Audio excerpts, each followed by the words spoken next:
Ya, Terima kasih tadi Ibu Bu Dinda Dinda di Bogor. di Bogor. Ya. Jadi terkait bagaimana ketika sedang hening gitu ya, menyatu.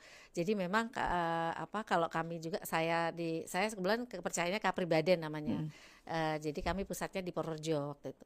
Nah kita juga heningnya kita menyembah seperti ini sama. Jadi lebih ke melepaskan apa ya kalau bahasa Japnya mengendapkan rasa pikiran-pikiran itu angan-angan dihendapkan, kita hening gitu. Dengan hening itu nanti kita apa bisa menyatu dengan roh suci kita sebenarnya Berapa gitu. banyak waktu yang biasa dimanfaatkan untuk hening? Misalnya dalam sehari ada Betul. waktu-waktu tertentu tidak? Jadi kalau di kami biasanya sebelum tidur atau bangun tidur gitu ya kita Mm. lakukan itu kalau di rumah. Tapi kalau kita yakin bahwa Tuhan Tuhan yang Maha Kuasa ini kan ada bersama kita 24 jam sehari, 7 hari seminggu ya. Maksudnya Mm. karena kita masih hidup berarti ada Tuhan di dalam diri kita kan. Jadi ya kita bisa berhubungan dengan Tuhan itu setiap saat.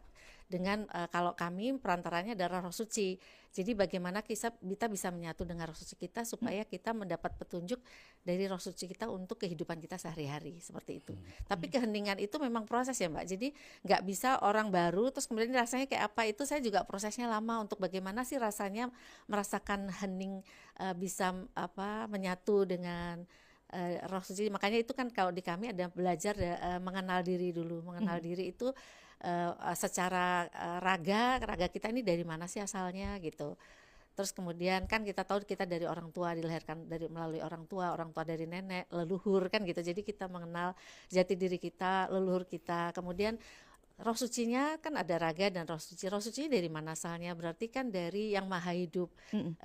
Jadi yang menggerakkan dan menghidupkan seluruh alam semesta ini. Jadi setelah kita mengenal, kita tahu. Jadi keberadaan kita di dunia ini untuk apa? Berarti kan sebagai abdinya hidup atau ya diciptakan oleh Tuhan, berarti harus mengabdi kepada Tuhan. Berarti apa yang petunjuk dari Tuhan itu harus dilaksanakan. Karena ketika itu dilaksanakan maka kita akan mendapatkan keselamatan.